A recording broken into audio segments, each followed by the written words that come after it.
Docteur, pouvez-vous nous décrire qu'est-ce que le cancer du côlon? Le côlon est le nom donné à la dernière partie de l'intestin qui a une longueur d'environ 1,80 m et qui est située entre l'intestin grêle et le rectum. Le côlon est parfois appelé gros intestin. Le gros intestin se termine donc par le rectum.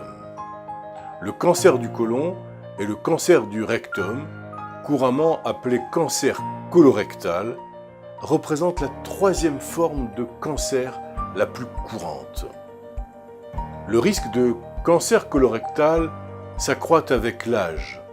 Après 30 ans, le risque est au moins doublé tous les 10 ans.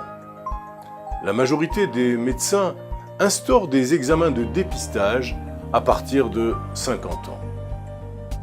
Les hommes semblent exposés à un risque plus élevé de développer un cancer du côlon. Le dépistage est crucial, car plus ce cancer, le cancer colorectal, est détecté rapidement, et meilleures sont les chances de guérison. Le traitement est plus efficace chez les personnes atteintes d'un cancer colorectal localisé, bien sûr.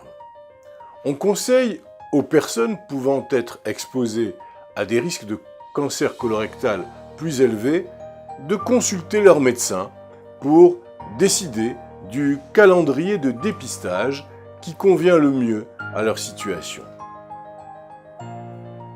Le stade de développement d'une tumeur est généralement le meilleur indice dont on dispose pour faire un pronostic.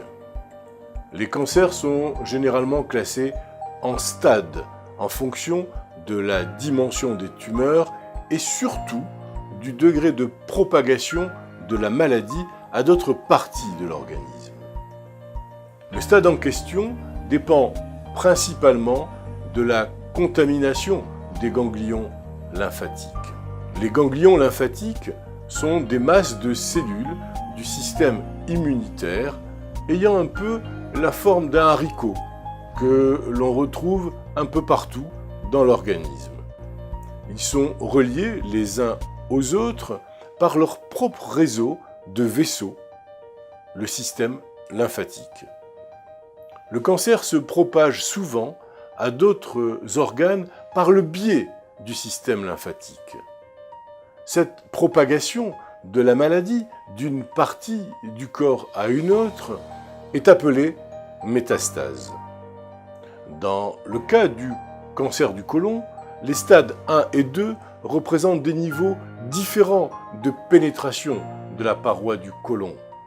Le cancer de stade 3 a atteint les ganglions lymphatiques avoisinants. Le cancer de stade 4 s'est propagé jusqu'à d'autres parties de l'organisme. Ce sont les fameuses métastases. Le cancer récurrent réapparaît après un traitement, auparavant jugé fructueux.